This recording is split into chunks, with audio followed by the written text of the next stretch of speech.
speaker who just joined us. So please welcome. And I want to start the meeting with the recitation of Nauka Mantra. And I would invite Shilpa Sandhya to recite the Nauka Mantra for us. Shilpa. Okay. Namo Entanam, Namo Sattanam, Namo Ayyanam, Namo Vachayanam, Namo Loe Sava Sahunam. Eso Panch Namokaro, Sava Pa Upanasno, Manglanam Cha Sarvesim, Padmam Havai Mangalam.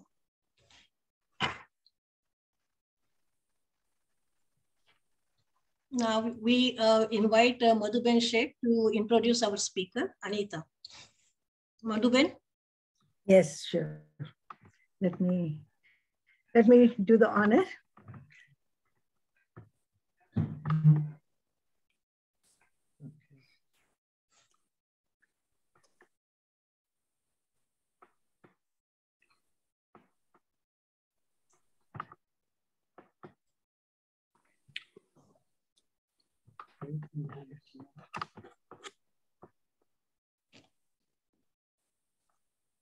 Madhuben?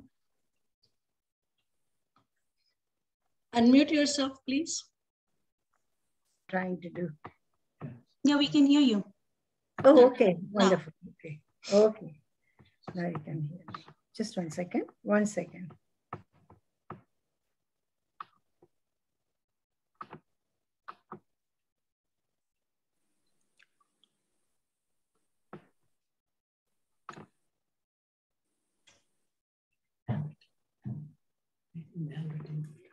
Let me just have that.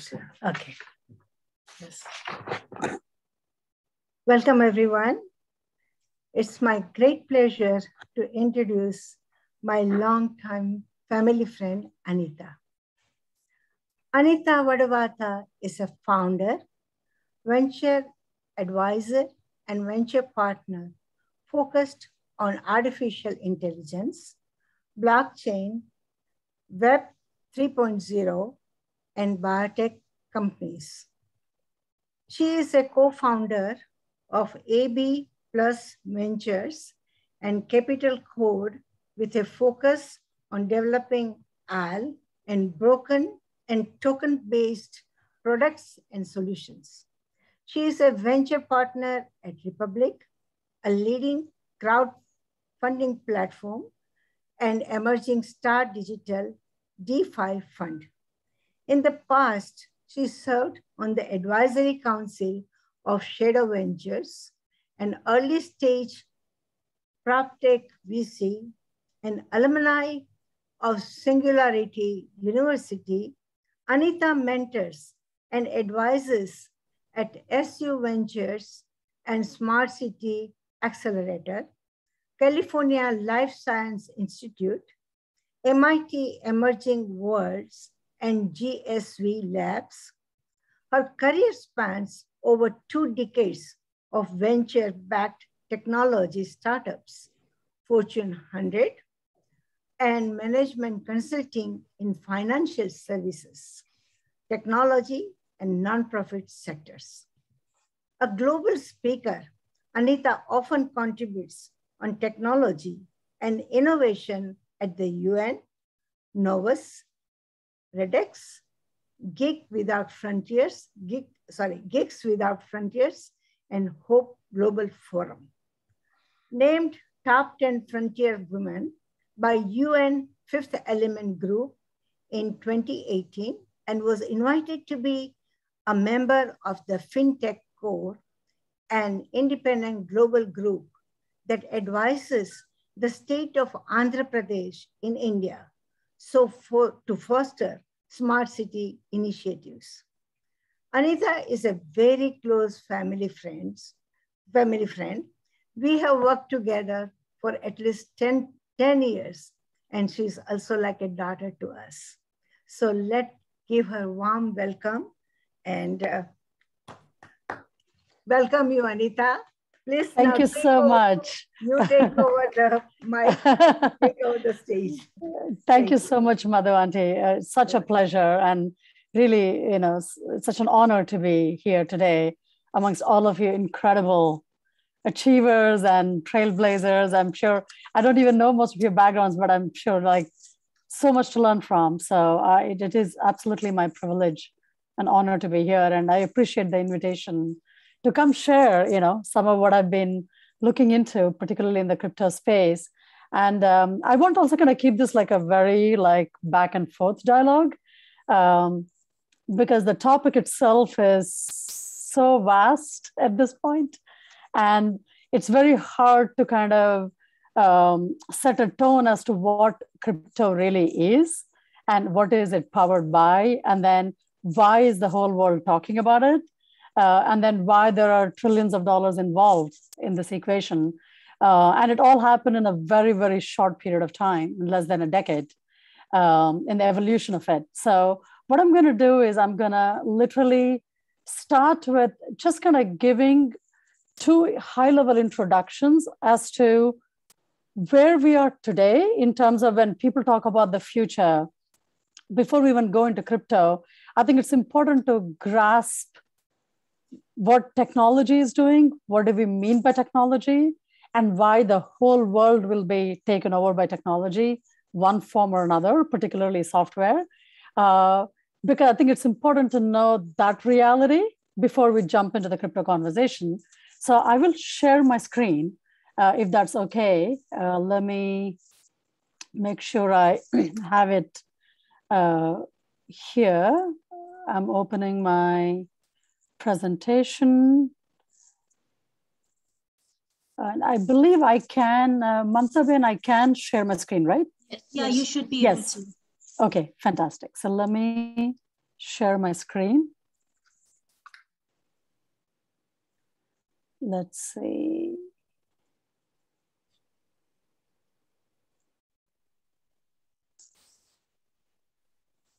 Anita, just a quick question. Do you want to hold Yes. the question answers till the last, or do you want them ongoing during your talk?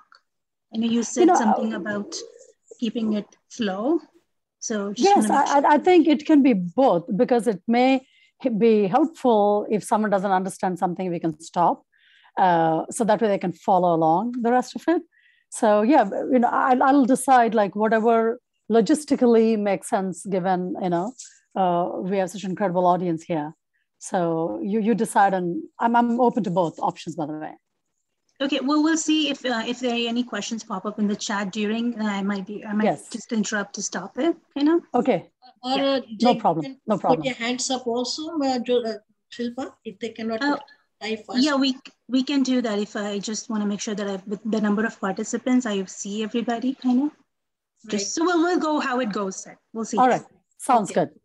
Yeah, I'm pretty flexible. So you tell me what to do, and I'm cool with it.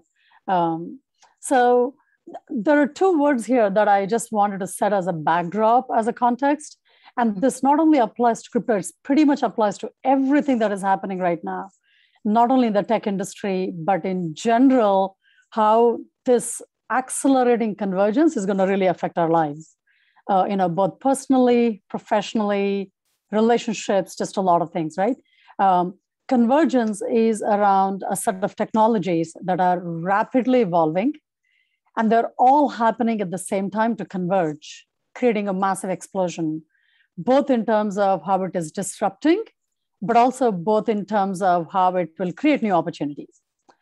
Accelerating is a very important word, because we've all know that change always happens, right? Every decade there is something new, every era there is something new. So one way or another, we know, from the agrarian society, in the 18th century, to as we evolved into 19th century, where there was a lot of industrial era that we kicked into with, factories and manufacturing and assembly lines, and then how that changed our family structures and societal structures, to the information era, where we are actually right now, which is the digital era, on how that is also replacing how we operate. We no longer do 9 to 5 jobs anymore. We operate more globally, global. Right now, we're all in different global time zones, and right now powered by, essentially, we're talking about the digital, application like Zoom in real time. And all of this is fundamentally shifting how we live, move, interact, socialize, and also how we build things, how we create new value in the society. So that's why it is not just the convergence that matters of technology, it is the change itself is accelerating at a pace that we have never seen before. So which is why I think those are the two important words I wanted to highlight. And in that, what is actually really important is when we talk about future, most people think future is, oh, it's coming 50 years from now or 10 years from now, oh, it's going to be there. But it's actually way faster than we could even grasp, right? So this is not going to be an uncommon reality where we are sitting and interviewed by a robot. We are hiring robots to do the jobs, not only humans. And, it may seem like a funny, cartoon, but that's a current reality. We're talking about 2022. And this is where another thing we have to remember as a background context in why we want to talk about crypto is machines are playing a much more integral role in the very function of doing a job. Not only like how we use them as a tool, they're beginning to be like our colleagues. The machine is replacing a job that we relied heavily for humans to be doing it. So this is, again, today's reality. This is not science fiction, but today's reality. And this is also very, very important because it's happening not only in America, it is happening in China, it is happening in African continent, it is happening in Latin America, in the United States, everywhere. But another important thing that we are all dealing with is data. I don't know how much of that conversation comes up. For example, this call that is happening digitally and all the social media applications that we use, like a YouTube or a Twitter or Facebook and LinkedIn, like Amazon, we buy things on Amazon. Data never sleeps because every second what we do, it is getting captured in variety of systems around the world, like databases, right? Like how in the old days of accounting, we used to have the ledger system where you made a note in the register, but that's happening on servers with databases. And every action that we are performing digitally is getting captured at the nanosecond level detail, means this is how much of data we are producing per hour in a day, right? And this is in the 2020, when the pandemic hit. Obviously, our consumption of digital tools has gone up because that was the only way we could connect with each other. That is the only way we could do everything because of lockdowns. We couldn't go out.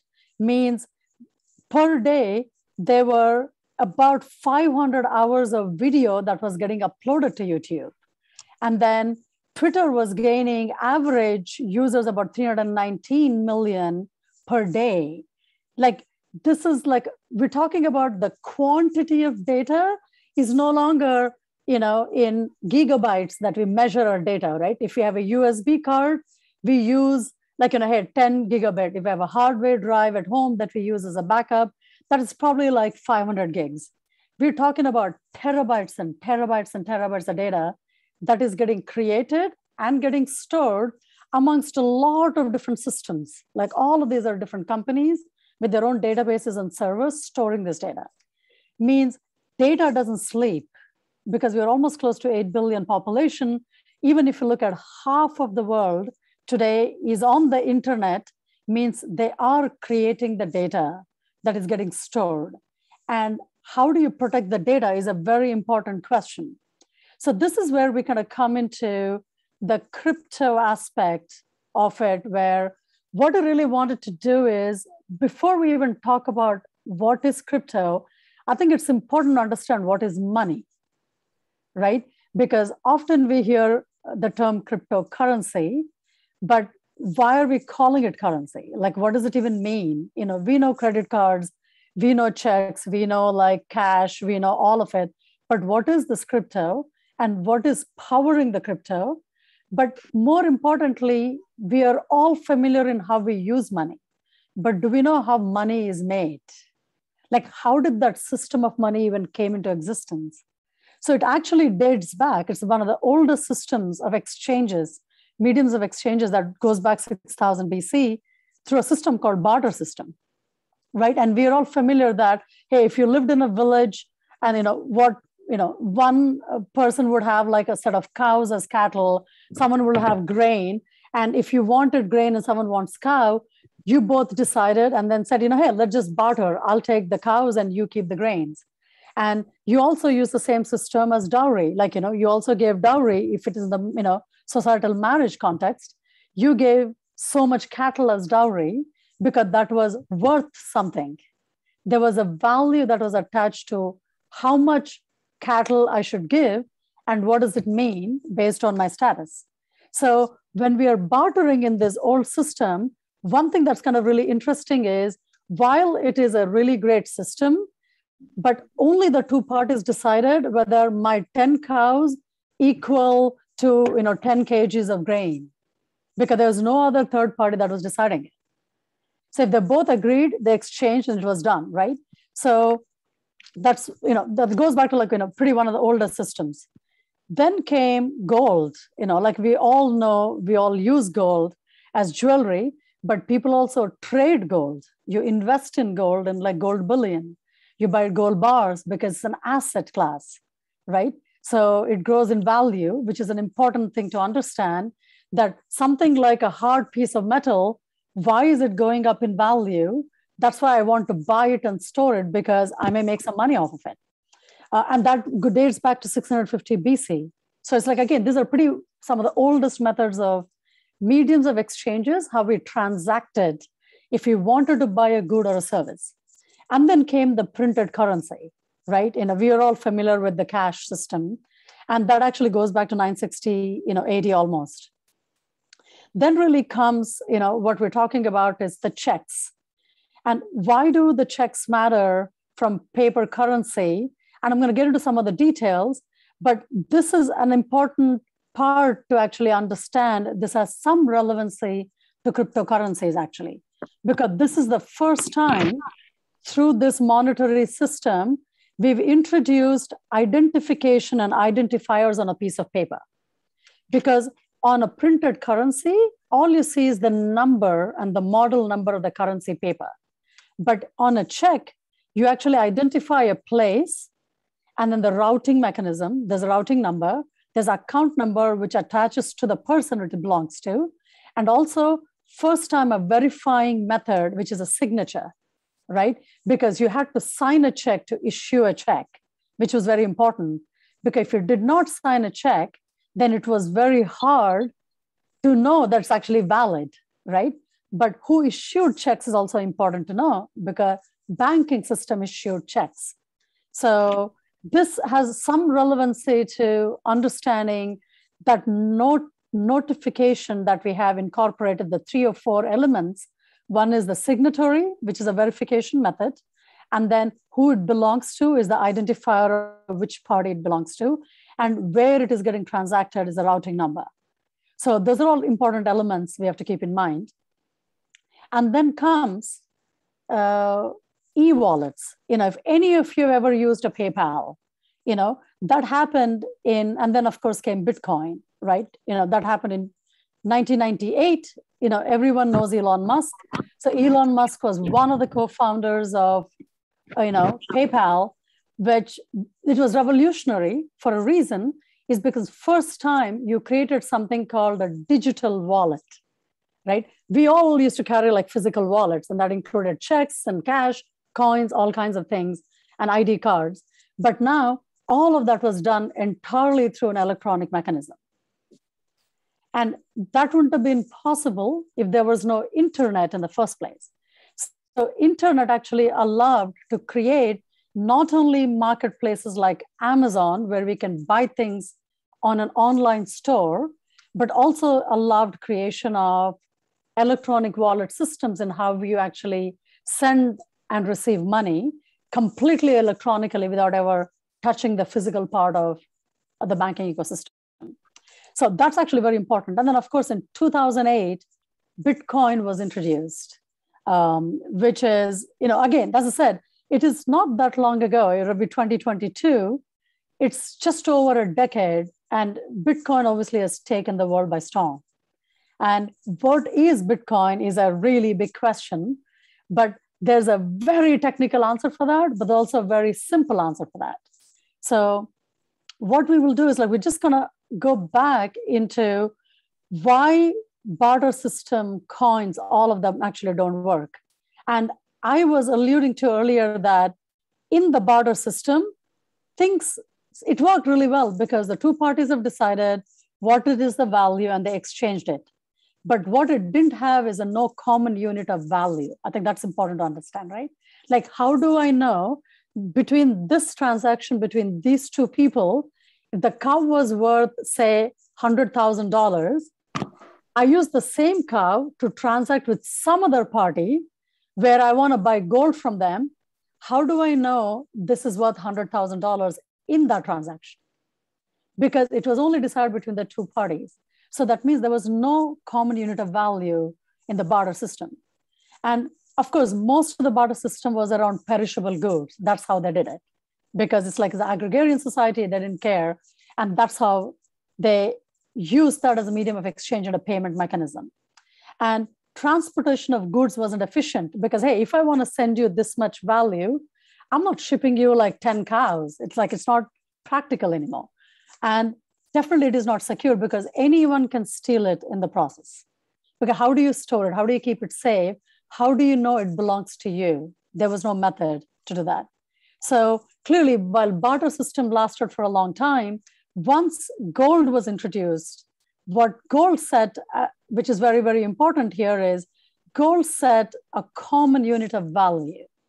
So why I'm emphasizing the word value is because value creation, assessment of value is very important in the blockchain ecosystem and also in the crypto ecosystem. Like, how do you create value? How do you assess value? How do you transact value? So gold became that common unit of value. It was non-perishable because you're not, sending grains and cows and things like that. There was also a non-inflationary aspect of the gold because it was backed by a physical asset, right? And then it was transportable because even though it was kind of heavy, you could like put it in a bag and then take it with you wherever you could go. I couldn't do that with cows and grains and other things. But again, what was that gold lacking as a medium of exchange? It was very expensive to mine.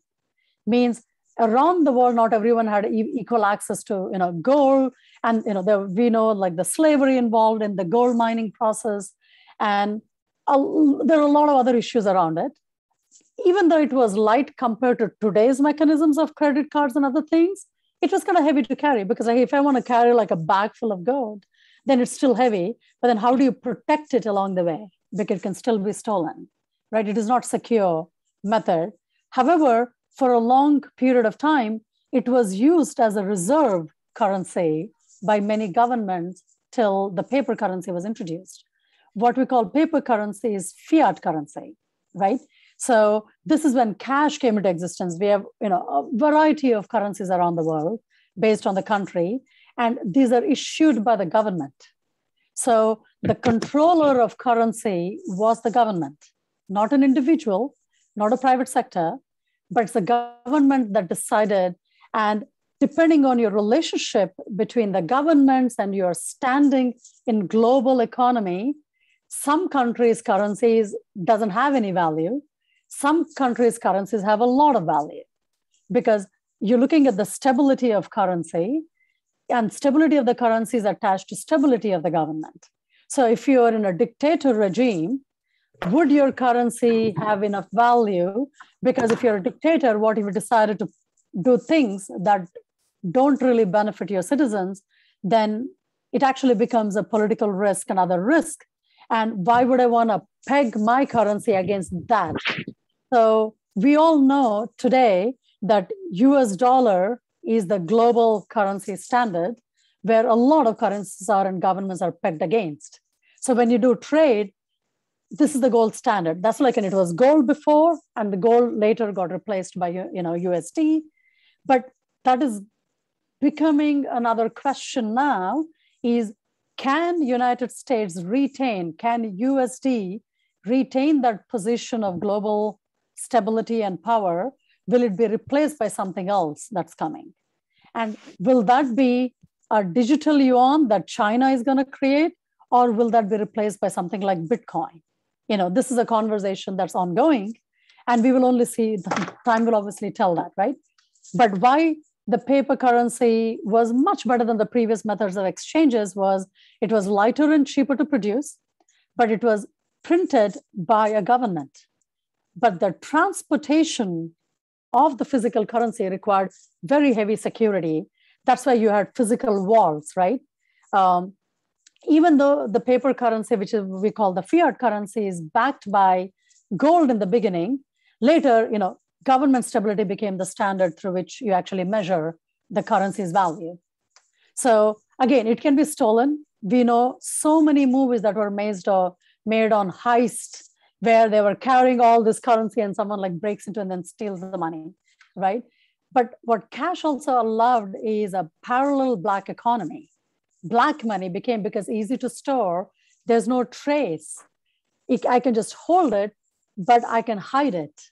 Means I could use it for a variety of other industries, like for money laundering. I could use it for like porn industry. Any illicit activities, you can do it. And anyone who originally came from India and a continent like Africa, Latin America, black money is used for a variety of other reasons, because you can avoid paying taxes, because the government has no oversight as to who has how much, right? So while it was really comfortable compared to other and convenient to other methods, it still had its own set of issues. Then came the digital wallets. No, so before that, actually, the checks, right? Checks were really, really interesting for a couple of different reasons. One, it was issued by a bank as an institution.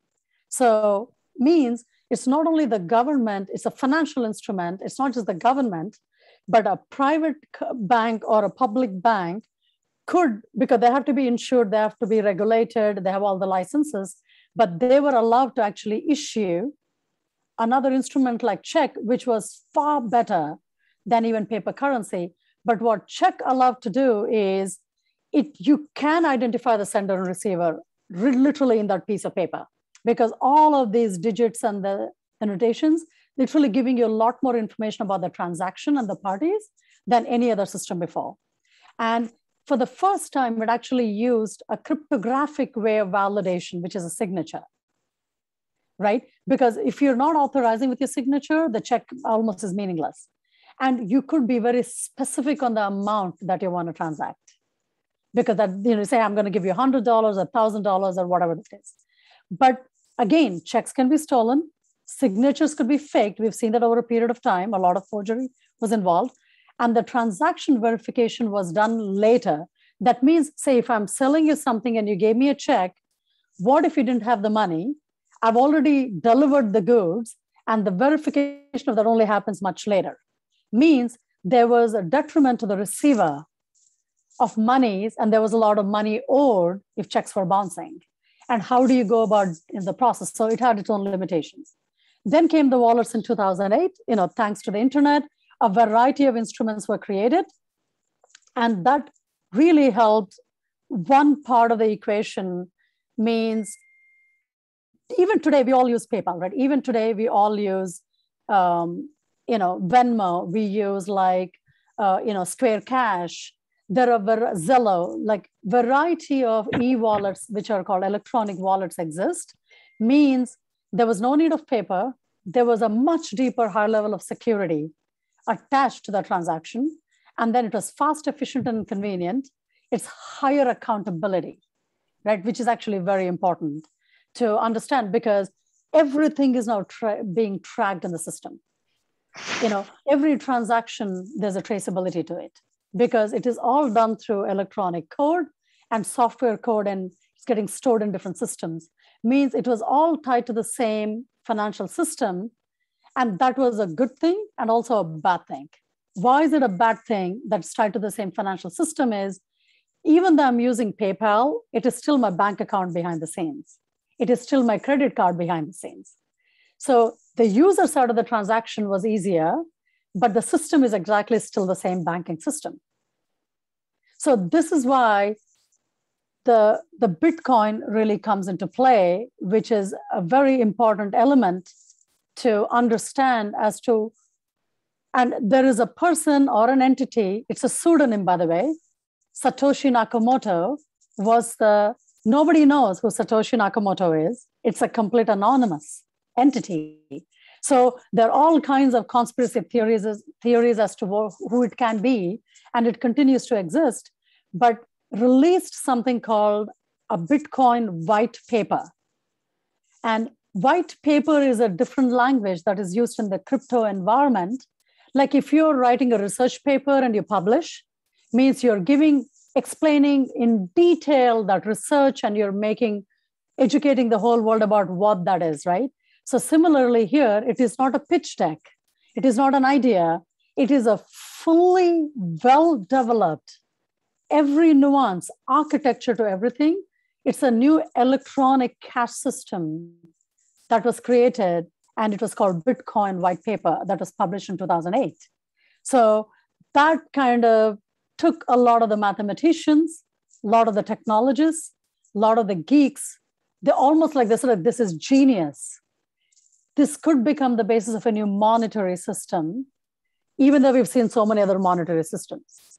So I'm going to stop here. I know that just a lot of it, maybe we can take a few minutes if you have any questions before I move to the next part of what is Bitcoin, and then why does it matter? And then what are cryptocurrencies? And what are the things that we hear about it? And how is it being used? And what is the good and bad of it? What is the myths around it, and all of that stuff. So, but let me pause here. I'll stop sharing my screen so it becomes easier with the bandwidth. But, any questions or anything before we really kind of delve into understanding what cryptocurrencies are? So I have a question. Mm-hmm. My name is Meeta Shah. Sorry, it shows up as iPad 10. No, I could see you. Nice to meet you. It's a new iPad. I still haven't set it up. But my major question here is, these things are moving so fast that especially our senior people who are a little slow in catching up with the newer technology, do they even have a choice that they will have to go to this, or can they still work with what is available? Yeah, that's actually a really good question. Yes, it is happening way faster than we can possibly pause and learn about it. Sadly, that is a reality. I don't think that would change, to be very frank, because majority of this is powered by technology, and technology has a pace of speed that normally we don't see in the physical systems, right? So, but it's extremely important, however, to be open-minded to try these things. I think that's why I'm using the word try. Yes, we will have credit cards, that will still be around, and sooner or later it may go away, but we're going to have it. We're going to definitely have like e-wallets if you're already used to using PayPal, or paying with credit card for any of your online purchases. All of that will still exist, but cash may not as much, right? So that's why if you're looking at multi-generations, it's very important to understand for young people who are digital natives, they don't know any other way but these methods. Correct. Because they grew up with everything native to the internet. Means they interact socially on the internet, and that seems very normal to them.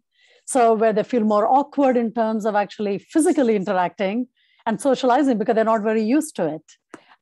Because they're used to talking to friends around the world at the same time, sharing information. I think that's another very important element of behavior. And this is why also we have to understand what is the digital behavior of a person and how do they use it? And then what is the adoption curve, right? Because someone who is not digitally native, they almost have to learn something fundamentally different. And it's hard for them to compare to something that they're used to, right? Correct. And not only that, it's confusing. It's very, very confusing to even like log into a website to a large degree. Even like the most digitally savvy people have a problem with that. But at the same time, there is not much of a choice. And that is a fact, right? Means how do we quickly adapt and learn and what are the methods we can pursue so we can learn these things faster can actually only help us to, in fact, get more value out of the digital systems, because there's tremendous value there. But if someone who's not even digitally savvy, I'm going to call it digital literate, right? So it's the digital literacy we're talking about. So if we don't have that, there's a whole economy that is getting built here, which is valued trillions of dollars. And this generation who are not here are not able to participate in that economy, both in terms of creating value or extracting value from it. Means there will be some element of left behind that's going to happen.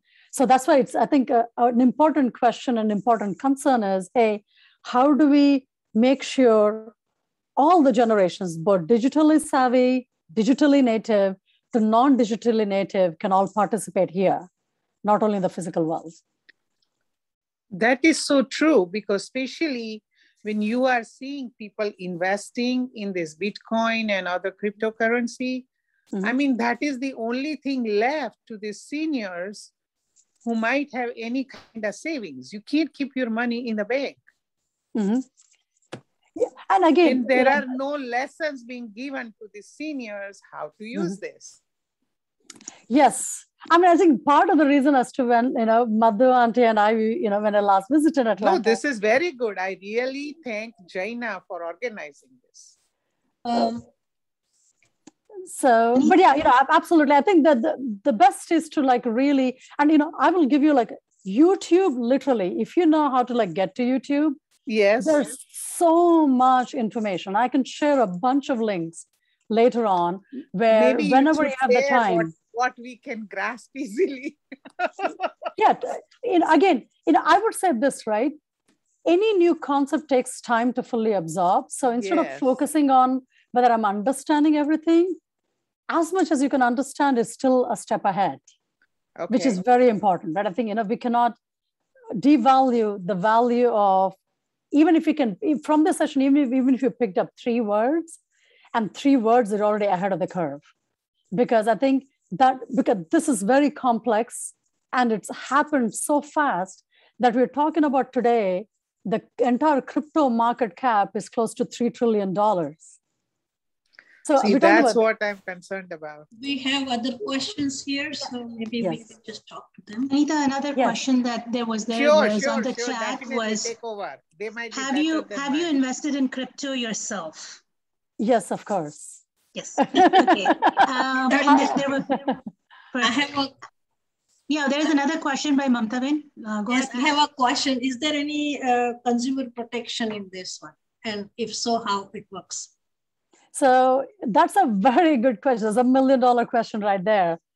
There's no consumer protection, because this is where, let me give you another analogy, which is very important, right? So in the banking system, technically a consumer is protected because every bank has to have an FDIC insurance. Right. And they're licensed, they have monetary licenses, they have a whole bunch of licenses that are issued by whatever government, the jurisdiction the bank operates under. So when they create new financial instruments, like credit card is a financial instrument, and debit cards are financial instruments, fixed deposits are financial instruments, and saving deposits, and then derivatives and stocks. There are a bunch of financial instruments that the banking system is regulated to offer, because they went through all the compliance structures of what the government set as protection layers, right? But in this, fundamentally, crypto is peer-to-peer. That means there's no third-party intermediary. And I'll tell you what that means. Say if one of you and I, we were to transact, and then we both needed to exchange $1,000. Today, if I were to send you money, whether I'm using a cash system or a check system or a credit card system or even digital wallet, I send you the money and you receive the money. And then when I open my account on my side, I only see my side of the transaction. That means if I sent you, I should see that debited in my debit side of the account, right? And if you received it, you should have seen a credit of $1,000 going into your account. But there's one party that sees the entire transaction, and all the parties together is a banking institution or the platform that is allowing the transaction to happen. Means technically the intermediary, which is the bank or the platform, is playing the role of a verifier of the transaction and saying that the transaction is complete, and you get a notification that you send the money and the transaction is complete, and they verified both the parties, right? So the primary role of an intermediary has become a verifier. And you trust the third-party verifier. When they say, hey, the transaction is complete, you received it, I believe it and I'm good with it, right? You don't question it because of however it was laid out. But in the crypto environment, it is what we call a blockchain. And blockchain is the technology, by the way. So if we were to think about internet is, if you all remember in the beginning, now we do www. whatever the site name, but we used to write http:// there was a time in the beginning, because HTTPS is a protocol architecture. It's a protocol, right? So there was this protocol that was created that allowed a whole bunch of applications to be built on top of that allowed creation of eBay, that allowed creation of, because instantly you connected, it didn't matter where you were in the world. Like your physical geography had no restriction to what you could do online, which is why today, if I want to send a message to anybody anywhere else in the world, I will be able to do that. And I don't need government's permission or anybody's permission to do that, because the platform is allowing me to do it.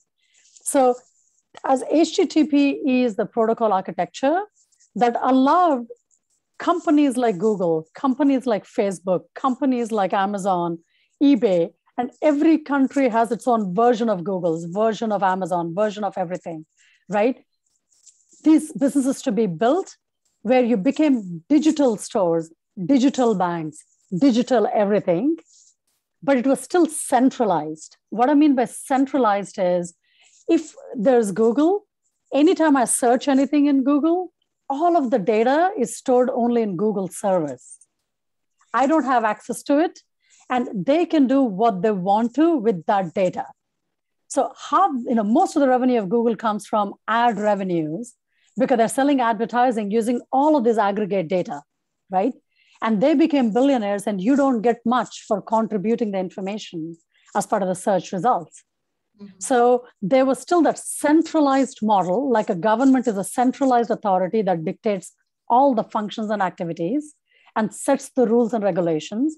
Same thing continued to happen in the internet world today with that protocol architecture. So blockchain basically is nothing but, in a nutshell, a distributed ledger system, right? Remember, when we are doing accounting, you have a physical register, you have a debit and a credit, and then you note everything in a ledger. And whoever is keeping the ledger is in charge of keeping it secure, ensuring the data is valid, that, and if what is the guarantee that they didn't smudge and faked and did fraudulent activities and put some wrong transactions there? No one has an oversight to that. In blockchain, what we're doing is we're distributing the data where you're disallowing, essentially, that fraud activities to happen. What I mean by that is, it's another protocol architecture that sits on top of the HTTPS, that internet protocol, where you're now putting the data means it's called node structure, like blocks of nodes. And then the block is your computer now. It is not a physical bank. It is not a physical building. It is not a policy. It is like, if you have internet, you can make your computer a node in the block. So it's a network architecture. That means suddenly it's a network of computers all around the world, which can literally be anywhere. One computer can be in Peru, the other one can be in Colombia, other one can be in Iran and even Sudan and Syria, as long as you have an internet connection, and they can participate in blockchain. Means if that transaction that we both just did is done through blockchain, means it is digitally published publicly to the entire network. But the difference is, you don't know my identity, I don't know your identity. And the only representation of our identity is something called a cryptographic code, like a 32-bit characters. Like, it almost sounds like gibberish, like it's like hashtag, 1, 2, 3, 4, 5, ABC, like this long length of character, that's just a number, what we call a key. It's a public key. And then there's a private key that you have, and you can unlock to see what transactions you had. But you've eliminated the intermediary completely in this transaction, because the main responsibility of the verifier is to say that the transaction is complete and that there were 2 parties involved, and whatever method they identify the parties. Now, not only the 2 of us, the entire, if there's 100 nodes in that network, 100 nodes will see this transaction published publicly, means I already know the transaction is complete. I don't need a third-party verifier. And that's literally challenged the banking system in 2008 when we started using Bitcoin publicly, where everyone said like, oh, I don't need a bank. Why do I need a third-party verifier when both of us know the transaction is complete and you could not undo the transaction? Means there is no going back and fixing the ledger with erasing information, putting new information, because there's something called a smart contract, means it's software code. Your contract now is a software code. There's no paper contract involved in this process. So, Anita, yes. This leads to this next question then I guess that somebody, Darshana, had, was like, is cryptocurrency that would be least exposed to financial crimes? Actually, it is not about least exposed to financial crimes. However, there is something called immutability we talk about. Basically means what is the incentive for someone to steal anything in the first place, right? If it's a central database, like we know Target has been hacked, like Equifax, their data servers have been hacked, means the Equifax keeps all our credit scores in the United States, and their entire database got hacked by hackers, means all of your most private financial information got compromised. And we're talking about half United States population as a credit score stored in Equifax servers, right? Because what we call is a central point of failure, right? So in a central server, there's a single point of failure, mean there's a higher incentive for someone to hack in and do whatever they want to with that information. Means I can go sell that information in the black market, what we call the dark web, or I can steal it for identity's sake. I can do whatever I want to, and there are extremely smart hackers who can hack into centralized servers, right? Which is why the whole cybersecurity becomes very important.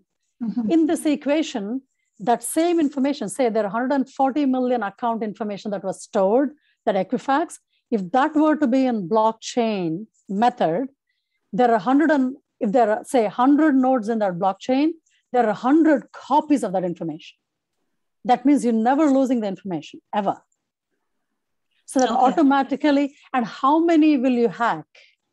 So there is a deterrent, right? Like most of the security is about how do you deter a hacker to steal, and the amount of work it takes to hack each node, because one, the node literally can be anywhere else in the world. There's no physical building the server is sitting. It can literally be my computer. I could be sitting in Peru or Hawaii, right? So that means when you replicate multiple copies of the exact same information, there is no longer a central point of failure. Means the trust comes from transparency. The trust comes from the fact that there's a massive immutability built into the very system of architecture that we call blockchain in the first place. Okay, that makes sense. So can I ask one more question, Anita? So if you find any YouTube presentation that explains blockchain in detail and how it averts all these fraud activities, that would be ideal. Oh yeah, absolutely. I will. Thank you so much. Yeah, when Madhu Auntie and Mantha Ben and we were talking about, it's like, hey, what can we cover today? Like how much detail do we want to get into? Because it's very technical. It gets into technical very fast. It gets harder to grasp if you don't understand the fundamental shift of what money is, who controls money, how the system of money is today and how it was, before, and then how that is shifting to this method. then you begin to grasp crypto much better. And also when you start reading about blockchain or learning, then you know what that means, because it's important to understand the story of money. Very, very important in this equation. We have other questions here in the chat, I think. Yes. Yes, we do have a couple more. So the next question was, like, in the US, how is it going to impact tax calculations and liability if it's fully regulated? And then next one is kind of on the same line. Is the Federal Bank of USA involved while sending US dollars abroad? Yeah, actually, I'll give you a really interesting example. Definitely right now, all crypto is getting regulated from an IRS tax purposes. In fact, now you have to, if you have any crypto in your accounts, you have to disclose them and then pay taxes.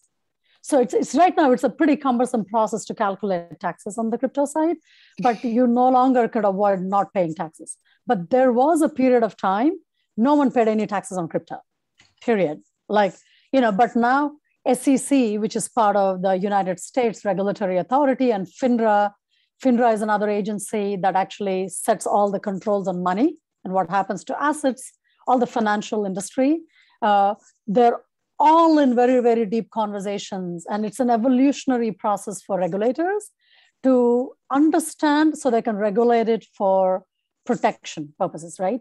And surprisingly, they're very pro-crypto. It doesn't come across, but a lot of them have seen enough where they do want to regulate, but they don't necessarily want to curb the evolution of what crypto can be used for. I'll give one very recent example of where crypto is being used, right? Take the war that's happening right now, the Russia and Ukraine war. There are many use cases. What I mean by use cases, many applications on what you can do with crypto. And I can give like a 5-bullet point list once I give you this case.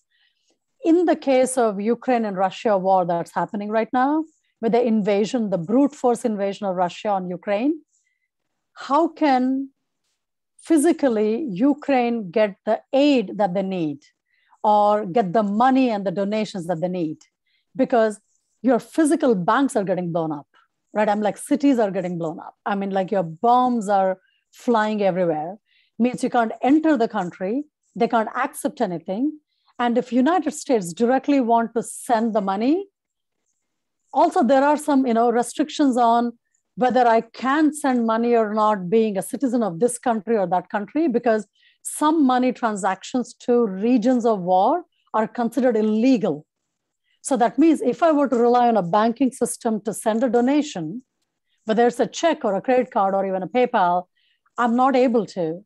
So crypto literally changed that equation and literally demonstrating they've received $100 million in donations from all over the world, completely in crypto, by the way, to the point that the digital minister of Ukraine government set up a crypto fund where you can donate directly, and that money will be used for buying bulletproof vests, and some supplies and some medical stuff. So means we've not only seen the money go right away into that account, but everything is published openly. We know from which address to which address it was received, because it's a peer-to-peer transaction method.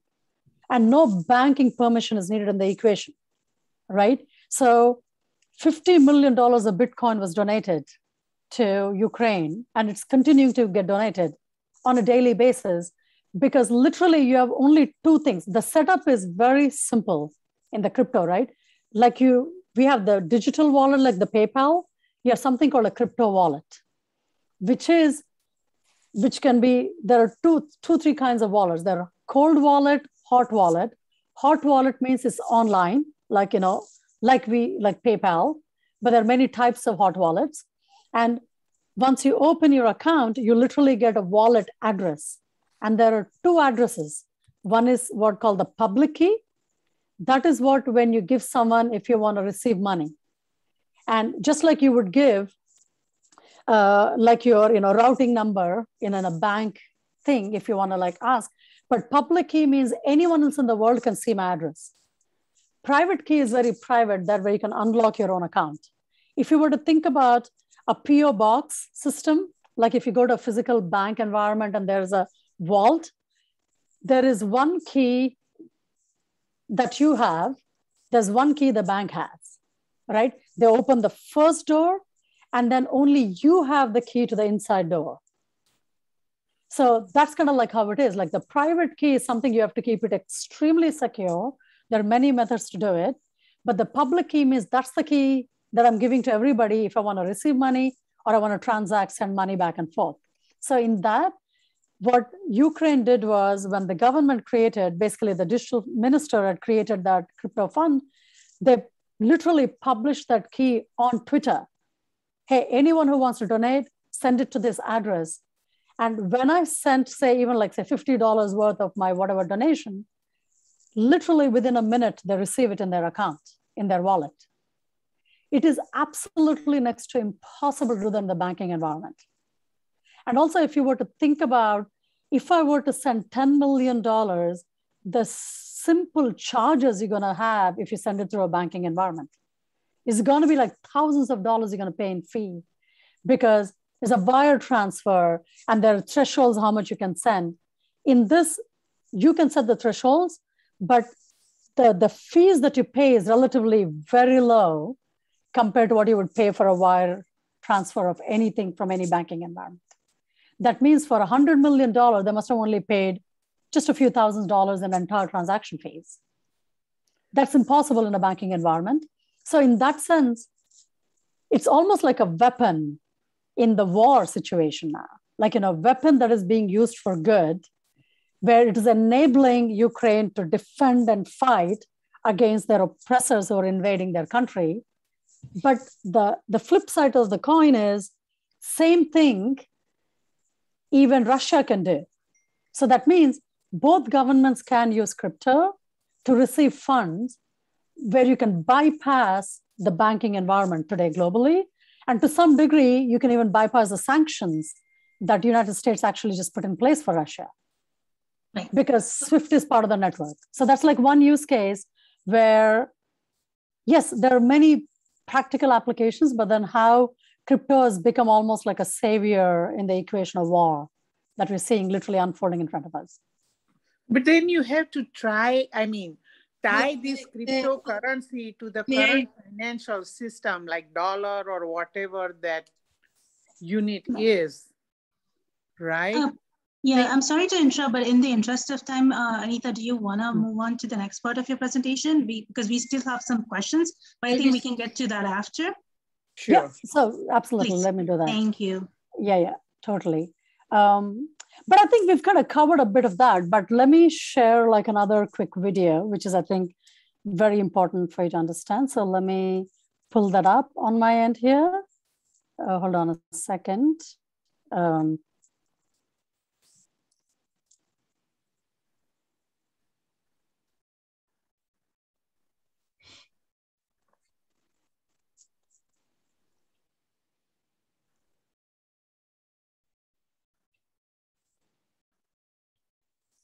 So I wanted to show you this little video, which kind of really explains, I know like some of you have asked about the blockchain, which I think is important to know, like how that works.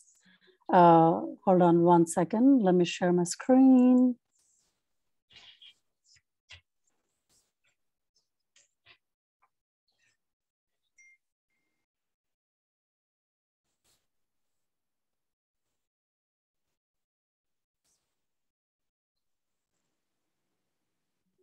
Can you hear the audio?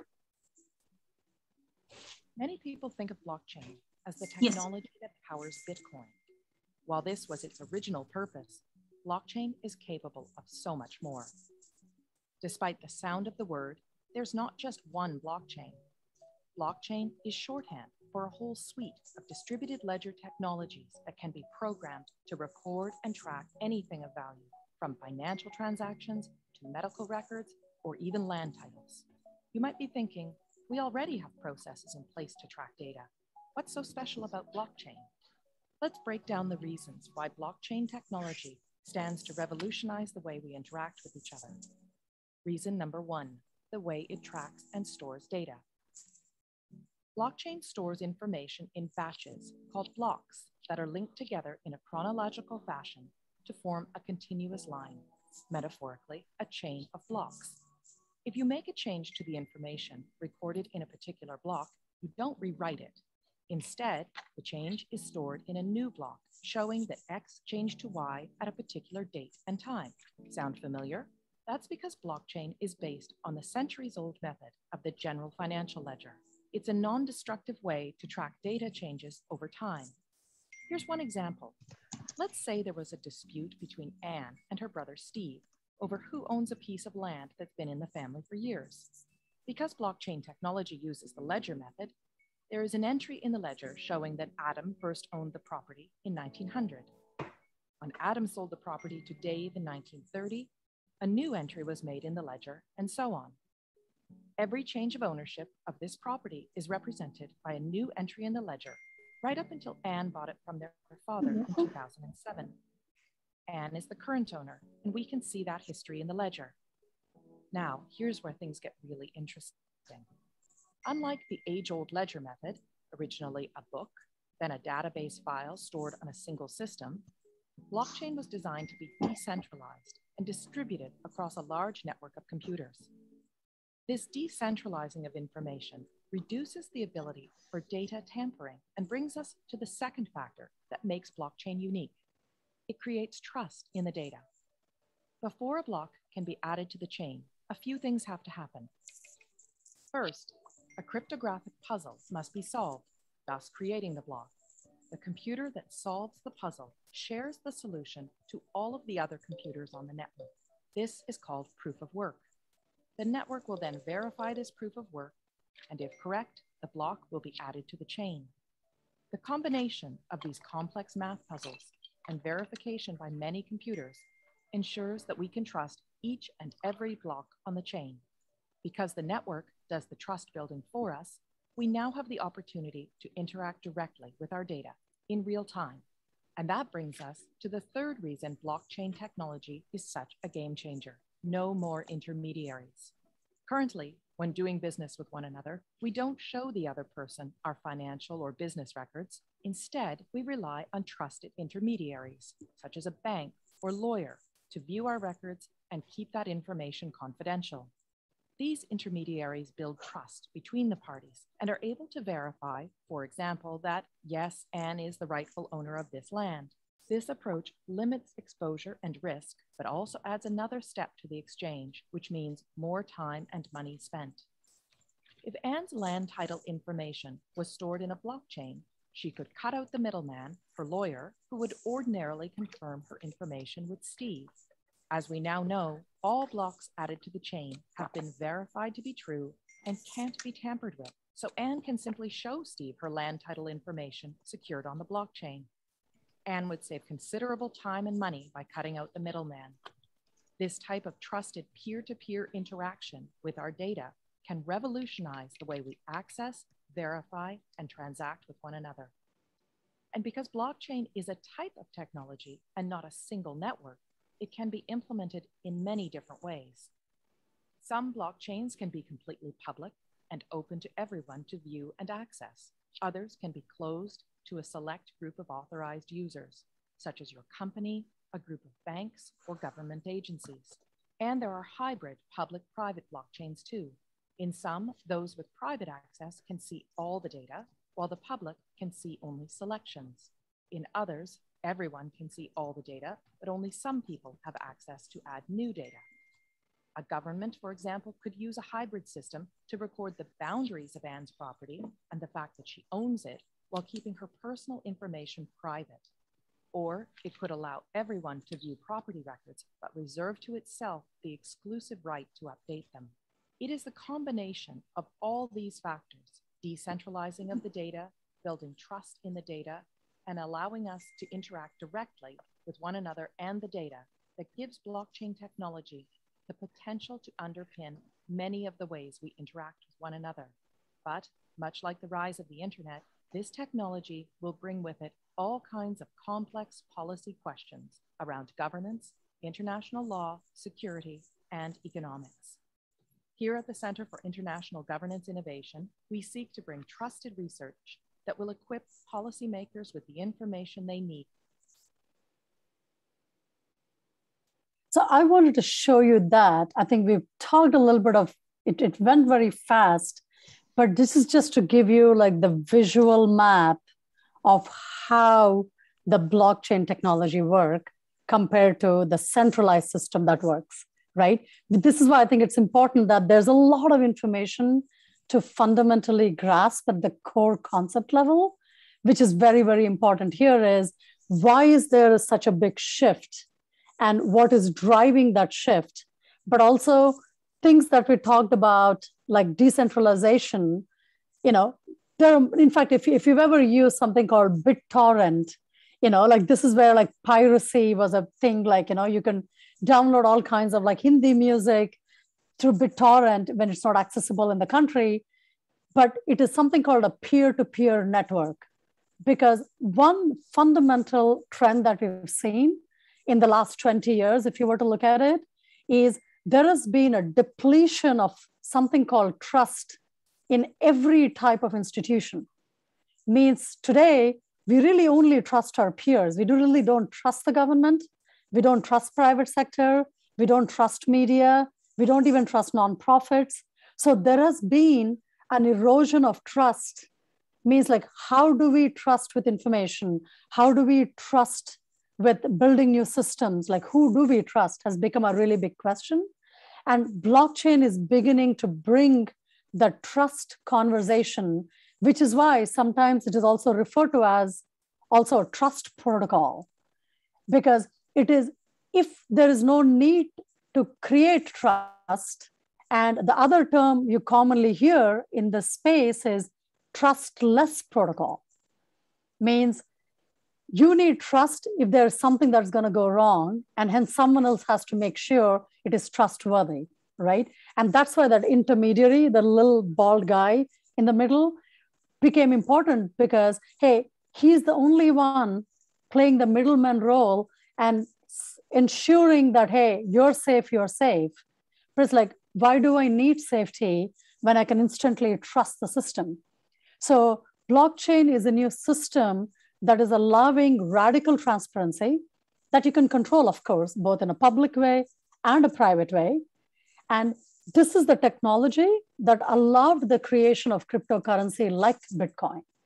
Just like on HTTPS that you built Google, Amazon, digital bank and everything, on blockchain technology, you're creating a cryptocurrency. So Bitcoin is that electronic cash system that is the whole white paper about. And just like Bitcoin, there are multiple other tokens and coins, which are all called crypto, by the way. And why is it called crypto versus a digital currency? It's crypto because of the cryptographic code that drives the security of it. It is literally a cryptography method that we use for cybersecurity that you apply to your wallet addresses. So this is another interesting piece to just remember, even if you don't fully understand it, is it is powered now. The contract between the two parties is not a paper-based contract. The contract is the software code. So that's why another term you will hear a lot in the blockchain crypto space is called smart contracts. So they're smart contracts because you're using software code to create, and in that contract, you spell out exactly what those conditions are. And once you publish it, it is a forever record. That means I cannot delete the record. I cannot change the record. It's permanent. That's why the origin matters. That means once you publish a contract, the only way you can make changes to that contract is by creating a new contract. That means I can no longer tamper with the old contract. So this is where the example that this video was talking about is land records. I even remember like state of Andhra Pradesh when the former chief minister Chandrababu Naidu was in charge, they had a pilot project that they were actually implementing to create land titles on blockchain, because we know in India, 60% of the civil cases are fraud cases related to land ownership. Because, hey, you have one record, a politician can go change it very easily. No one really knows. You have 3 owners, original records for the same land. So you have a lot of fraud in land. And that is a common problem, not only in India, but in Brazil and a lot of other Western countries. So that pilot project was actually looking to say, hey, why don't we now put that land titles attached to that person and everything on blockchain, because you can't tamper with it anymore. So once you register, it's a permanent record. If anything else that shows up, that's actually a duplicate, and you can further investigate it. So there are many applications of blockchain. Definitely one of the biggest applications was cryptocurrency, creation of cryptocurrency, starting with that electronic cash system, what we call Bitcoin, now classified as a currency by regulators around the world. Technically, there are only 2 tokens or coins that are classified by regulators as currency. One is Bitcoin, the other one is Ethereum. That's another one I don't know, you must have come across or not. Everyone knows Bitcoin, but Ethereum is another really big protocol using the same system. So what we have right now is like how blockchain is one protocol. We have many similar types of protocols now that exist. That means it's no longer even one protocol. They all follow the same system of transparency, creating trust, security by transparency. What we call immutability means you can't tamper anything that exists and been published as a record. So all of that is changing how we now create value, but not only creation of value, how do you distribute the value? I think that is another important part that said today, if I am doing all kinds of stuff on Facebook, technically it is my data, right? I am sharing that I went to a restaurant with a friend and I'm posting that picture. It's my data that they generated, but I have no ownership and I don't make any money off of that data. Facebook does. So what you can now do because of blockchain is you can own your data because there's a record of who owns the data. And then if you want, you can sell the data and make some money off of it. And it will be fairly distributed because it's easy to verify in the system. So it's just allowing all kinds of incredible use cases. And we will see another massive evolution of companies that will be built on this framework, this architecture, just like the way we saw in the late 90s, early 2000s when internet was rising, right? So we're in that same time frame of when internet was in the early days on where we are with this new technology. So, but the cryptocurrency itself and the many tokens that are listed on exchanges that only carry cryptocurrencies, they're already trading. You can buy, sell, you can hold it as value. There are many attributes of cryptocurrencies, not only for payment mechanism, but it can also go up in value. Like we've literally seen, I have so many friends who bought Bitcoin when it was like 10 cents. Now, of course, it's like 40,000, it went up to 60,000. There is a prediction that it's going to go up to $100,000 on Bitcoin. So there's a massive volatility, of course, in the price, but that what you bought is like acting pretty much like a stock and then going up in value means now you have this crypto that has many different, many different attributes of behavior. It can be used as a currency for transactions. It can be stored as value, like a Federal Reserve gold, but it can also be used as an asset that it can go up in value. So hence I want to like buy and keep it and not sell it. Because who knows, like a year from now, what I bought for and how much it's going to grow into. So it's a very intriguing thing for a lot of regulators, but they're finally getting a handle of this and beginning to understand how to regulate it because they just didn't know how to react to Bitcoin or cryptocurrencies at all. And I'm actually in touch with a few regulators where they're being very pragmatic and they're working very closely with a lot of the technology players in trying to understand for themselves so they can come up with a better policy framework. So it's like a back and forth conversation that's ongoing. And in fact, El Salvador was the first country to literally give the status of legal tender to Bitcoin. So that's a huge, so the government has adopted Bitcoin as a legal tender now. So the evolution has been quite fascinating. It's happening very fast. It's highly volatile, no question about it. But that only applies not only to Bitcoin, but to many other cryptocurrencies, or cryptos as we call it. Altcoins is another term that you'll hear. Tokens is another term that you hear. Means like we applied regular economics in the industrial zone, what we call anything that deal with tokens is token economics. It's a new kind of economics in how we tokenize things. Means I can tokenize my real estate property. I can tokenize my art piece. I can tokenize another investment. I can fractionalize my one asset into like fractions of thousands of assets. And another term I'm dropping here for, maybe we can do another session where I can go deep dive. It's a lot of terms to grasp, is digital assets. So in the very beginning, I showed you the accelerating convergence of technologies and the data generation that's happening. In the future, not only humans will create data, it is machines will create data as well, because we have sensors. In a smart city concept, your Alexa is a smart sensor. Your light bulb will have a sensor that will can be programmed, right? So we're talking about a physical environment that will have 5 trillion sensors. Is the world that we'll start living in. Means not only I am generating data, every sensor is generating so much data per minute.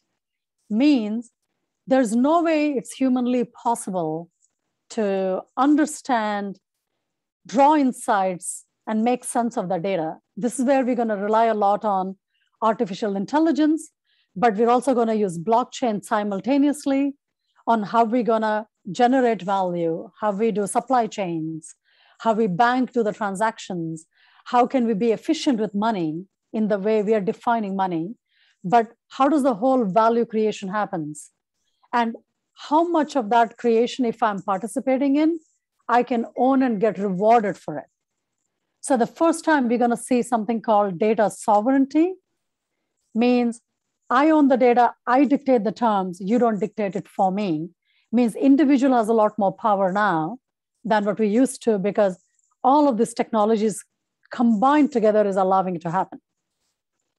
So Anita, on that note, there is a question from Neha that says that, is there any authority that manages the blockchain, or is that solely the authority of the participants?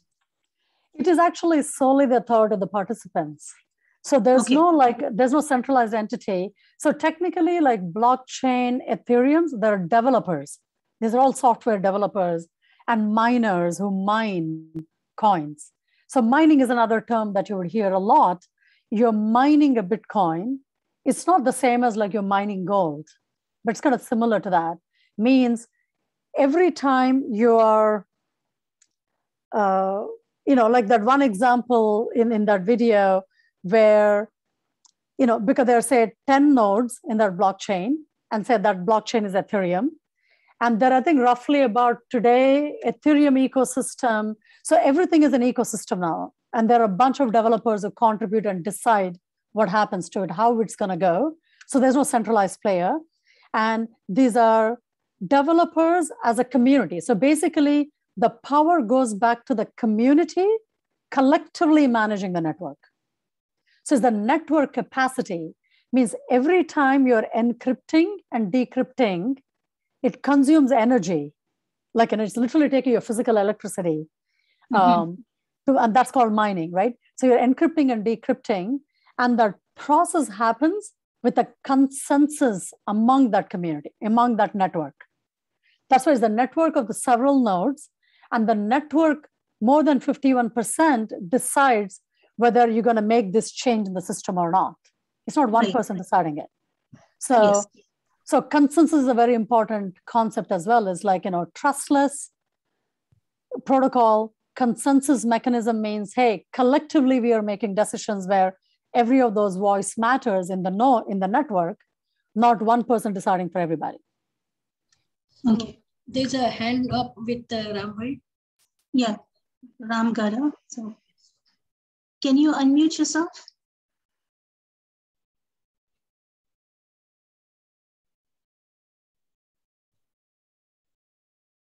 Oh, okay. Yes. Excellent presentation, Anitaji. Thank you very much. My question is, this problem can solve the foreign transfer of money, for example, sending dollars from here, from my account to my cousin's account in India in rupees. Can that be done on crypto without going through SWIFT or Federal Reserve or any bank? So basically right now, so when you're sending crypto to crypto, there are certain exchanges through which you can send. And if you want to convert into rupees, it depends on that platform. If they convert from crypto to the local, other fiat currency. So right now, a lot of the Bitcoin, Ethereum, and several coins, there are platforms like Coinbase, for example, which is actually a public listed company now. It went public and it's like an official bank. And who knows, they may actually eventually buy one of the bigger banks, and acquire them and take it into the 21st century in that sense, where depending on the platform that you use, if they have a method on what currency you can settle back into, say, for example, if I send you Bitcoin and then I sent you Bitcoin and you received Bitcoin, and on that platform, you can convert your Bitcoin into that local currency, the other fiat currency. So you got to choose a platform that allows to convert into rupees. We have several platforms that does dollars, euros, pounds. There are several. It's part of the settlement layer that's built into the very platform itself. So that actually, PayPal does that. I think PayPal already does that. That means money will go instantly to that account? Again, it is not an account. It's the wallet address. Yeah, okay. Right? Yeah. So why I'm saying that thing, currently I do the wire transfer, which takes 48 hours. Correct. And recently, SWIFT account, the Federal Reserve of US, is doing something. It has not reached my nephew's account for 14 days. Yes, yes. I mean, that's why, in fact, your nephew may not want to convert into rupees, if you ask me, because he would probably like to keep it in crypto, because holding it in crypto probably has bigger value than holding it in rupees right now, given the war situation and the inflationary environment. So again, he can decide whether he wants to convert, but what you're doing right now is sending crypto to crypto. That's already exists with several platforms. In fact, that's why companies like PayPal also offers crypto now. And PayPal system is already built for paying in multiple currencies. So you may also want to look into PayPal crypto and see if they allow it. Is it legal by the federal government in the US? Yes, okay. You can send crypto. Thank you. Mm-hmm. Anita, do you have more of your presentation that you would like, or do you want us to go through the questions? Because if you have more to talk about, we can go through that and then finish off with the questions, please. No, I think let's do the Q&A. I think it looks like that it's probably much more personal because it gives it a lot more detail, and I think it may be a lot already. That's why I want to take a gauge. It's very important. Yes. Okay. So I'll just go with the questions. Then there's a couple more. There's one which says, where do you see NFT and metaverse? Oh, yes, very much. NFT, again, let me expand on what NFT stands for. There is something called a fungible token and a non-fungible token. So NFT really is an expansion. It's an acronym for non-fungible token. What is the difference between the two, right? So fungible token, basically, let's take the USD, right? The paper currency. So when you take that, there is a dollar is a dollar, right? So there are, say, 1 million bills have been printed. They're all dollar bills by Federal Reserve. And each one has a unique code on top because there's a serial number on every single bill. But regardless of what the serial number is, when I give you a dollar, it is a dollar. It doesn't matter what the serial number is. So it's not unique to the serial number. It's not one of a kind. It is a set value or dollar, and then you receive. That's called fungible, right? What is non-fungible means each one is unique and one of a kind. And NFT really allows anything to be created as a unique thing with its own unique value. That means I can't exchange that I can't exchange my NFT to something else for the same value because each one has unique value. So that's non-fungibility. So NFTs has seen a revolution. Again, blockchain allows this thing to happen. Smart contracts allow these things to happen. But once, let me actually share my screen and show you this one art piece that kind of changed and made NFTs a mainstream conversation. It became like quite revolutionary. Beeple, I don't know if it was on every single major newspaper, Beeple NFT, when he sold that art piece. So it literally changed the conversation of art when this was created as an NFT, which is a non-fungible token. So here, I don't know if you're able to see my screen. Yeah, we can see your screen. Yeah. Okay, so this piece is an artwork, actually, right? So Beeple is a pseudonym again. It's an anonymous name. It's very common to see people not use their actual name, but use a pseudonym for a variety of purposes. It's an entire human behavior that's very different in the crypto space. But this collage is called the first 5,000 days. Christie's, one of the biggest auction houses that auctions every single art piece in the world, has actually auctioned this off. And that whole auction was conducted publicly online. And anyone in the world could participate in the bidding process, not a closed door process, but a public process. And by the end of it, it was sold for $69 million, this NFT. And why was it a big deal is the artist was almost unknown to everybody in the world, by the way. He's just a digital artist.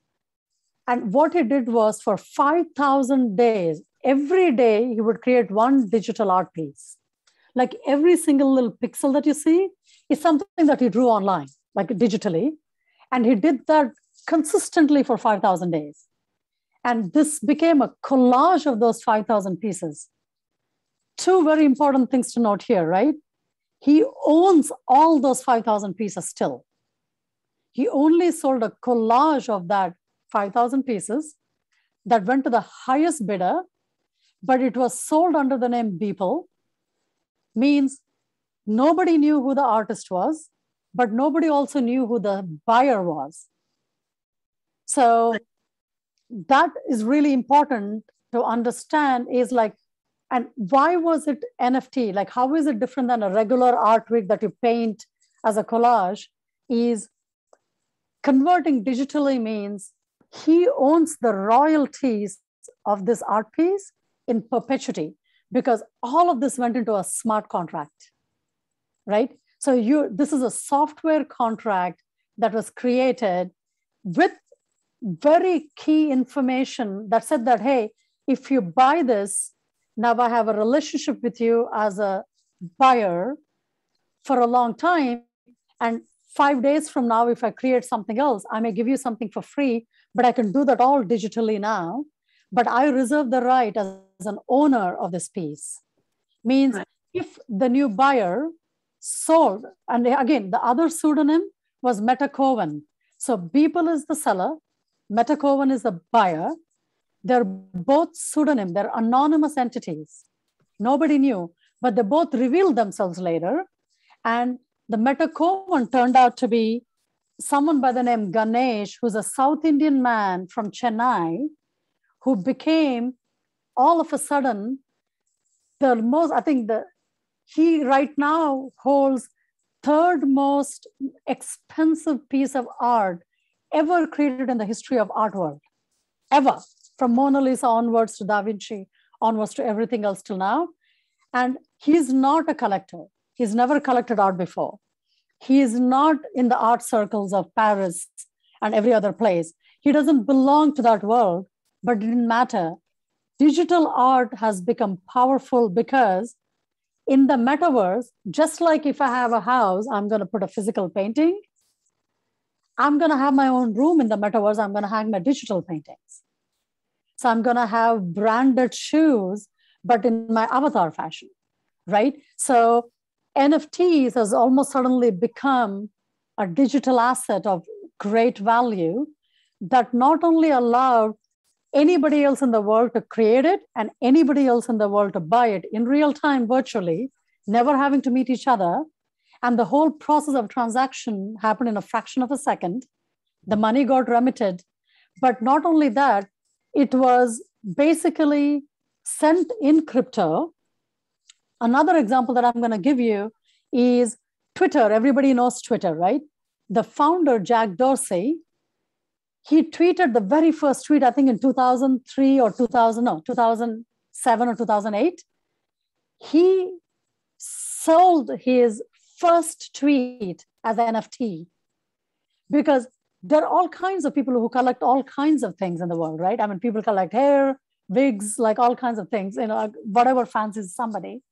But that tweet, what is interesting about that tweet is, again, he sold that as an NFT, as a digital collectible, a digital asset that was on smart contract. And he, whoever ended up buying, he not only used that to donate money, the requirement that he put in the smart contract is like, hey, whoever is going to buy, they have to donate this to this charity in Africa. That was all in the smart contract when you made the purchase.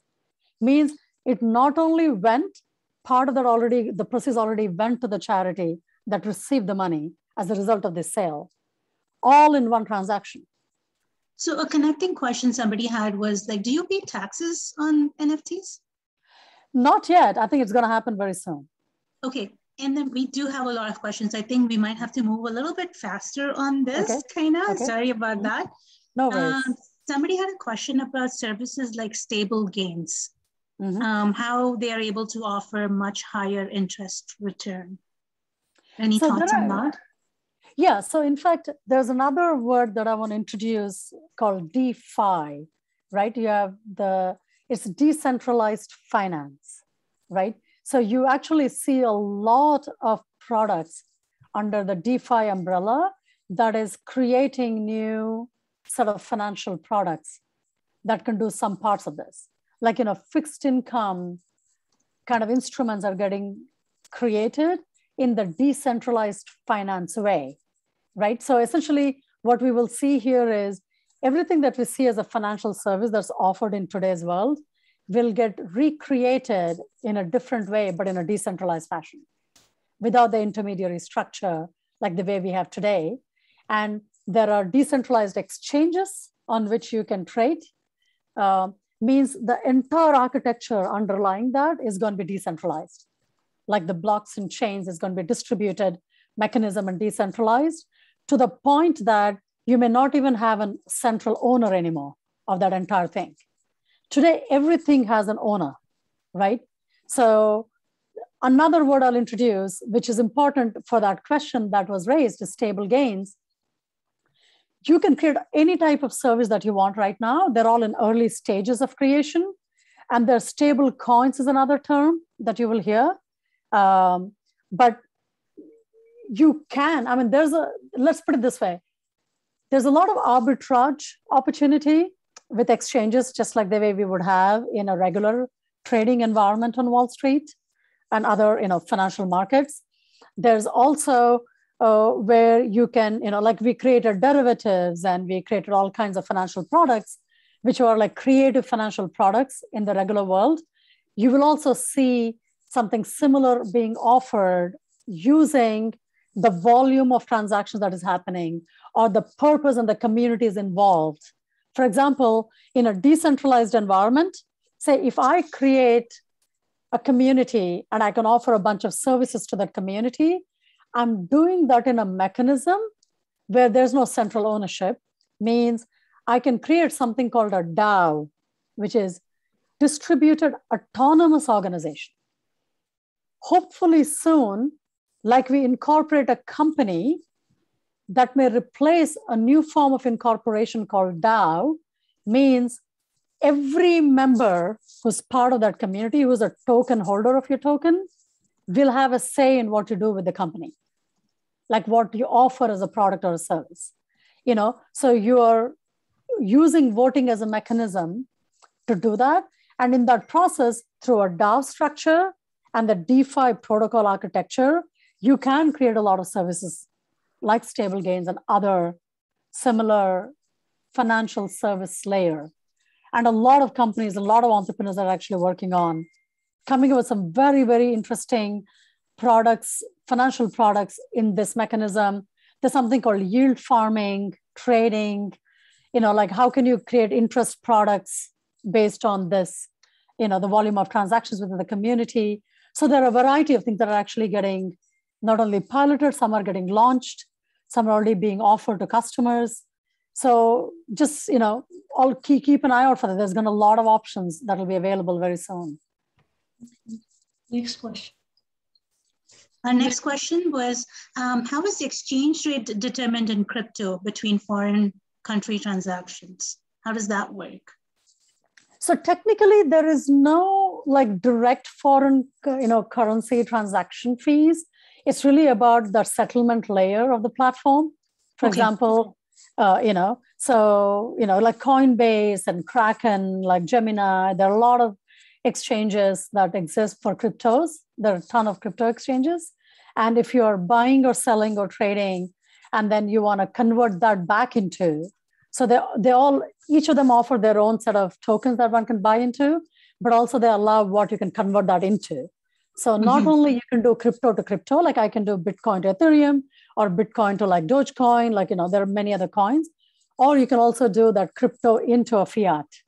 And it's usually determined based on that day's, whatever the currency price is, because most of the transaction layer is relatively faster than a regular environment. But those terms and conditions are set by the exchanges. And they normally disclose all of that before you sign off or convert the currencies. Okay. Another question from Darshana was, so is there any regulatory body for crypto then? So I would say there's like a central regulatory body, but every government now has a group that's actively dedicated to looking into it. Like China definitely has their own, Korea has their own, India has their own. In fact, India has just announced, or I think they're going to either about to do it or not, but they're also looking into creating what we call CBDCs, right? Central bank digital currencies, not only cryptocurrencies. So governments love CBDCs more than cryptos because cryptos will eliminate them to some degree, like they're not highly dependent on governments to some degree.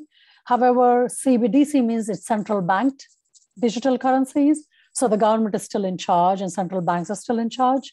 So that's also getting to be very popular. So you may want to keep your eyes on that because India definitely, I think, is going to create one. I think the finance minister is, very actively pushing for it. Definitely China is doing its digital yuan that they're creating. Several African countries are doing it.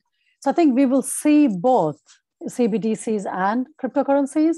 So there's no one unified body or agency around the world that governs crypto. Okay, cool. So Nupur had a next question. She asked how and where to buy or sell crypto. How do you do that transaction? Yeah, that's where it's I would recommend Coinbase is a very, very good early entry. People have never done that because one, it's a public listed company. So you have a little more confidence than a private company that, people may not understand. My recommendation is it is not about whether it's going to work or not. It is not about the conversation of whether one should or not. Take some money, play with it. It's important. Right? The best way to learn is, when you go to Las Vegas and you're playing a blackjack game, it's not your odds of winning. It's the experience of actually trying to have fun doing it. So I think you want to maybe treat that way. Just go through the whole process yourself. It's very self-explanatory. It's very simple to open an account. There are lots of instructions on how they will walk you through. So it's very, very good for beginners. Like Coinbase. And pick any of the top 3 or 4, don't expect to make money, and play with the money that you can afford to lose. That's very, very, very important. Again, I cannot give financial advice, so it's a disclaimer. It's just something that I recommend. Hey, one is interested, everyone should understand this. That's why it's really more about getting comfortable with this whole aspect of what is a cryptocurrency, why is blockchain important, and then how a lot of these technologies are changing our financial systems, and it's a good way to do it. Okay. So next question was from Pravina Mehta. She asked, have you mined any coins, and do you need some kind of software to do that? Yeah, so basically, yeah, technically, yes. In the sense you becoming a miner used to be a thing in the very early days. That means anybody else in the world could do it. But the whole mining operations has become so sophisticated and advanced that makes no sense to mine individually anymore. Because we're talking about very advanced chips that are used in the data processing centers. So literally, let me pull up a couple of images here just to show where the whole mining, crypto mining stands right now as images. So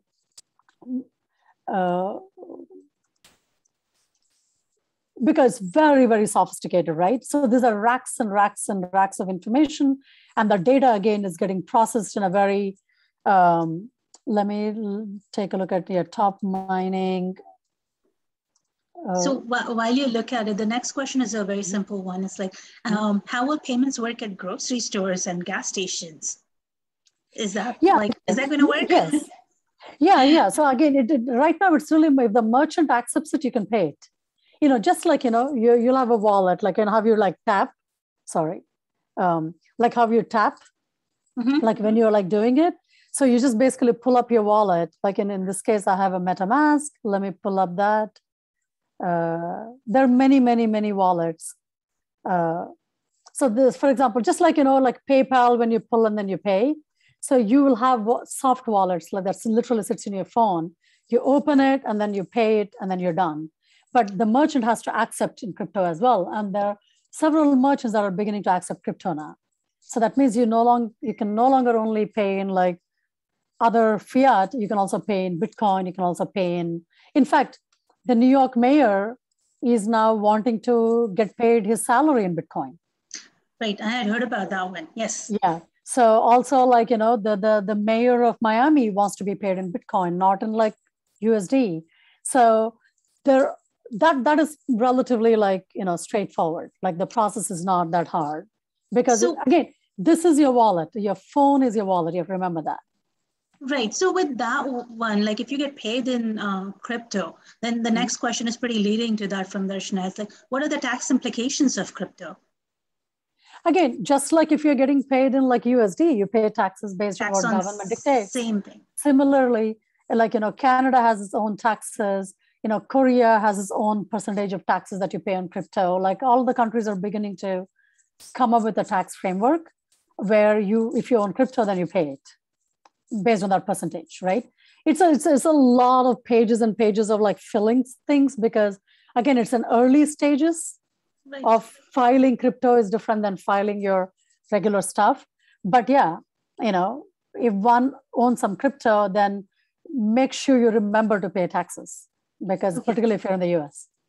So for someone who's new to this, the next question is should crypto be treated as currency and not as investment of your traditional sense? Unless somebody is knowledgeable in the currency commodity type.